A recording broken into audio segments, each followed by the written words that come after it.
Buy a race car, they said, buy a Whipple. Get the new Gen 5. It's the new latest and greatest. But don't be a dumbass. It's kind of what I was. I was a dumbass. So, what's going on here is these plugs. I happened to be messing around the other day on Facebook and somebody asked about those plugs. Turns out them plugs go in on the bottom of the blower, specifically right here, underneath here. If you put your finger, up under, you can actually feel the hole there. So it's a possibility that could be a vacuum leak or anything of that nature. And I don't really think it'll leak, but because there's a lot of gasket area there for it to have to go through. But we're gonna go ahead and put those in it just to make sure, because I do have a big bank-to-bank difference on my injectors at idle. When I'm wide open, obviously, I don't have that problem. They kind of close up. So I'm gonna go ahead and take the blower back off again, third time. The reason why I screwed up on those plugs, and I know a lot of people feel like, well, why didn't you just ask somebody or whatever? I looked all over this blower whenever I had it all on the elbow and everything like that. Could not find a place for this to go. Now, one might think that a person would just call Whipple and say, what the hell is these plugs for? Because their instructions are pretty well non-existent, because you're getting instructions from a kit that they made a long time ago and not the new Gen 5. Which Whipple needs to actually get on top of and change that up to the new Gen 5 stuff. The reason why I didn't ask is because my kit actually didn't come with everything in it. There was quite a bit missing, which is okay because it was stuff that I wasn't going to be using anyways. Mostly it's the crossover stuff, and I wasn't using that anyway, so it didn't really matter to me. And there was some bolts missing as well that did not come with the kit, that I had to go source myself, but it wasn't no big deal. So I just thought to myself that, hey, those plugs are probably to another kit. They screwed up and threw those in there, and it was probably for some other blower set up for another car. But I was definitely wrong. And now that Alan Garrett, I've known about this for a while, guys, that this needed to be changed and fixed. The car's been idling fine and driving okay. The only time I have a problem is say you're at like quarter throttle for a while, like 2,000 RPM, and you let off, it'll kind of hang and idle a little bit. No matter what you do tune-wise, it just stays like that. But if you're not doing that, you can rev the car up, it comes back to idle, it doesn't act like it's got a big vacuum leak or nothing like that. But that could possibly be why I'm having those issues. And I wasn't gonna do anything with it because I was like, you know what, I'm just tired of messing with the car. And it's becoming a headache because all the setbacks I've had this year and all the crap that I've went through to try to get the car to where it is now, I just really didn't want to take it back apart. But now, after seeing Alan Garrett go out last night, or up there in Alaska, he went a 890 with the Gen 5. Now his engine is a whole lot like the current engine that I'm running. Camshafts and all that stuff are very similar. And I know he's running no ported heads, running Gen 5, but he is running a 4-pound lower with a 3.2 something pulley on top, and it is a stick shift car, and I believe it's still IRS, and he went at 890, which is very impressive, especially with the car was all over the place. I mean, he literally drove the balls out of this thing to just keep it straight to run that 890 pass. So he's kind of giving me a little bit of motivation, and then Brian Crane's giving me a little bit of motivation. Seeing all these guys have adversity and all these problems it's finally making me like, hey, step up and do your deal. And that's what we're gonna do. We're gonna yank this thing apart, get the blower off of it, fix it all up, and go and try to race this thing. Maybe tomorrow. That's what I'm hoping. Test it on Tuesday. So I'm gonna get busy with it, and I'm gonna go ahead and order a 3.25 upper pulley and run the stock pulley. I believe with me being automatic, that should be enough to get me to the 9.0 to 8.90 area probably. Maybe, hopefully. With all the damn headaches I've had, it would really be nice if the car would reward me with something of that nature. But we'll see what happens. All right, so I learned a little trick from Alan Garrett that he shared over on 0304 Gen 5 Whipple forum on the Facebook. Get you a little piece of wood right here and lay it up and lift this over, and then it'll allow you to actually get to the fuel injector plug on the very back.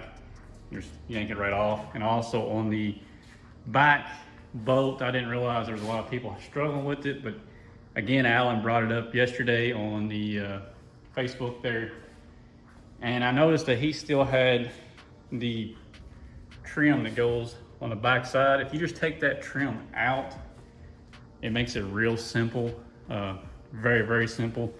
At that point, all you need is a 1/4 inch drive. Can't really use a 3/8, use a 1/4 inch drive. And then I used an end that's got a, it's an extension, but it's kind of got like a little bit of a swivel to it. So it allows the socket to kind of rock a little bit. I don't really use the swivel on that bolt, but I do use like a swivel type, rock type extension on the 1/4 inch ratchet, and it'll actually go directly straight down without any issues with this factory trim piece out of the way. I mean, you can get to that back bolt extremely easy, and then just get you a magnet that to pull the bolt back out with. And he uses mechanical fingers to set the bolt back in it. I actually have a socket somewhere, I don't know where I put it, but it is a 1/4 inch socket just like this. And I went on the inside here and actually bought a magnet off of Amazon and super glued it down inside of it, and that'll hold the bolt, and you can drop it straight in. It makes it real easy to get that bolt in as well. I'll have to find that before I put it back on. But anyways, we got the blower, everything's disconnected. I always leave the fuel lines and hoses and all that stuff connected to the blower, and I'll use an engine hoist is what I'll use. I'll use an engine hoist. I'll put a strap on it and strap the front of it and strap around the back of it and lift it out. It makes it so much easier than crawling up in the damn car and yanking it up. And yeah, I'm not doing all that. It's just so much easier to do it that way. So I'm gonna yank it out and then I'll be back. So this is the simplest way of getting this blower out. You go around these rails, make sure you don't get caught up on any of the injectors and all that good stuff, and make sure there's no pressure like down in here. You'll see that it's right there close to that shaft, but there's no pressure on that shaft because it's all on the rail. So you have to go on the rail like that, or else you'll potentially bend that shaft. And over here, you can see this injector is still free, so it's not bound up there. And then it goes up and under all this, and that makes it real easy. And you come around the back side and tie it all up in the center, and it gives it just a little bit of drop in the back, which is awesome because it makes it easy to get in and out. So that is the easiest way I've found to do this. Go on the snout, right just like I showed you, and go with the hoist. If you're by yourself, you can do it real quick. If you got people helping you, you can just crawl up in the car, yank it out, and hand it over to somebody. Another good tip is to get you 2 2x4s, one to lay flat, one to stand up straight, and just screw it to the bottom. And that way you have something that the blower can sit on flat, and that way it don't lean to the left or the right, because everybody knows you got this little nipple down here and it really jacks up everything. So just a little quick tip on that one. So now we're gonna go ahead and get the injector rails off of it. I'm going to take this 45 here, I'm gonna loosen it up. I'm gonna turn it just a little bit more to the left, so that way that I can gain a little bit more room, because the wiring harness goes right through here, and I'm thinking if I move it just a little bit to the left, that'll give me more room. And I want to double check all my lines before I put them back on there to make sure nothing's getting pinched. This line right here was kind of up in a bind. And like I said, you know, we're seeing that 15% bank-to-bank difference at idle and about 8% at cruise. But it all comes together at wide open throttle. I don't have any problems, so I want to make sure that's not a fuel issue or a line or anything's kinked up. And I want to make sure that we don't have any vacuum leaks, i.e. the plugs that I forgot to put in on the bolts that I didn't know what the hell they were about. So we're going to put those in. Again, don't be like me. make sure you get those things in there, or else you'll be pulling the blower back out. Like I said, it's like the third or fourth time I've had this thing off. So I'm getting pretty good at it by now. All right, so I got this thing off the intake manifold. We got it flipped upside down real quick. These are the holes I'm talking about. See how big of an area that is? And if you look, you can kind of see where the gasket kind of come right through here. And I bet that that was going on the other side of this lip, hanging in. If it was hanging in, that's gonna cause a vacuum leak, gonna cause a bunch of issues. So we're gonna go ahead and fix that up. Why I didn't see that the first time, I don't know. Usually I'm pretty cautious on this stuff. You can ask just about anybody.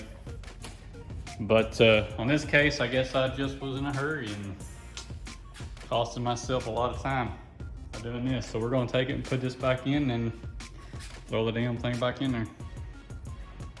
All right, here we go. They're right here. There's the plugs I was talking about.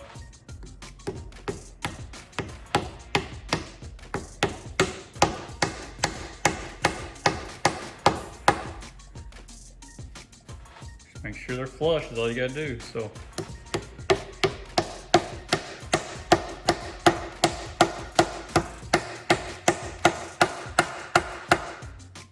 There you go. Now we can throw it back together. All that for just 2 plugs. I cannot believe. I just can't believe that. All right, so if you look right there, you can kind of see on the gasket area, you can see the silver protruding on the other side. So that indeed would absolutely not seal up and be pulling air in. So yay, maybe that fixed that issue. I'm a moron, but live and you learn, guys. I mean, that's all I can say. We'll throw it back together, and I guess we're gonna send it. Like I said, 3.25 pulley. Just gonna let her eat. Shift point around 75 to 7,800 RPM, maybe more. I don't know. We're gonna see it in MRA. I might go ahead and buy a 3.0 pulley too. Who knows? Just to have it. I really do just want to send it. It's the end of the year. Got all winter to fix it. So, yeah. All right, boys and girls, we got the blower back on in under 4 hours. I'm quite impressed. Had to call in over Mr. Gillum to get some help because this shit sucks by yourself. But we got everything buttoned back up. Got those plugs in. I went ahead and put a little bit of silicone on the bottom where it mates up to the intake just to make sure that it's good. Also, just so you know, these bolts here that go in, they are open on the inside. So if you leave one of them out, you will have a major vacuum leak because it just goes straight into the inlet. Put you some thread sealant on those. But everything else seems to be ready to rock and roll. So we're gonna fire this thing up real quick, make sure it doesn't leak, because last time I did this, as you know, every injector on this damn thing was leaking. So we're gonna check that out real quick.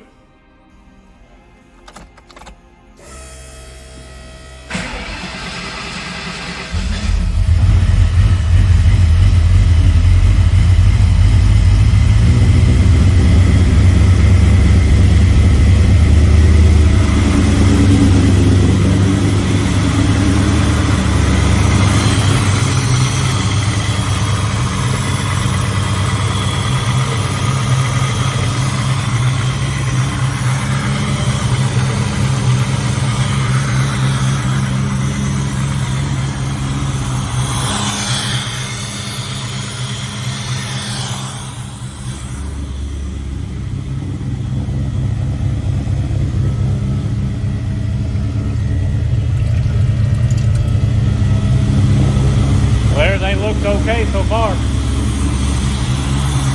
What do you think? Golden motor, boy. All right.